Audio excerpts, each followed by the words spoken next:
We now bring in Ambassador Majed Bamya. He is political coordinator at the mission of the State of Palestine to the UN.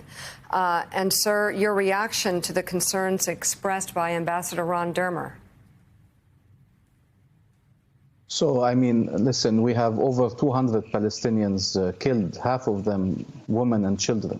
So I think, when you're saying this is a military operation against Hamas, it doesn't stand scrutiny.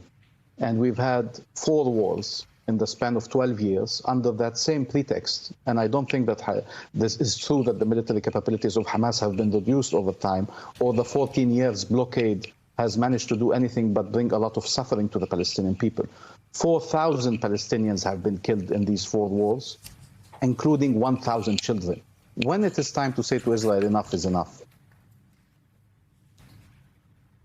New York Times and has the next question. Hi, nice to see you, Ambassador. I'm at the UN. I'm very curious about whether you're seeing a difference in the way the Biden administration is handling this issue at the UN versus the Trump administration. Obviously, we know the United States recently stopped the most recent UN resolution from going forward. Do you see at all a shifting in the American position when you're in talks and in conversations behind closed doors at the UN from Biden to Trump? Or is the U.S. is America's Israel policy as it's playing out at the United Nations under President Biden still the exact same? Is it the same old, or has there been a change? So nobody's like Trump. Let me start from there. And I have to say, where are they, those who proclaimed that they brought peace to the Middle East without the Palestinians and at their expense? Where are they now? Where are they, the ones who said, we settled Jerusalem, we solved the problem? Have you seen Jerusalem more divided than it is today, more on fire than it is today? Because the Israeli policies that we've spoken of settlements, of demolishing houses, of displacing people, 70 years later, still displacing people, Palestinian people, forcibly from their homes, that policy is continuing. So I won't compare anybody to that era where we've seen a lot of arrogance and a lot of harm done to the Palestinians, and I believe to Israel as well. But what you're saying is the same idea that when it comes to Israel, it's about if Israel is willing. We try to convince the Israelis. There's nothing we can do but try to talk to the parties. And we even proclaim a right to security to Israel, which is an occupying power, which is killing civilians, and left unchecked. I was stunned by President Biden saying, I don't see an overreaction. We have entire families being killed. We have families where the mother, the father, the 4 or 5 or 6 children are being killed.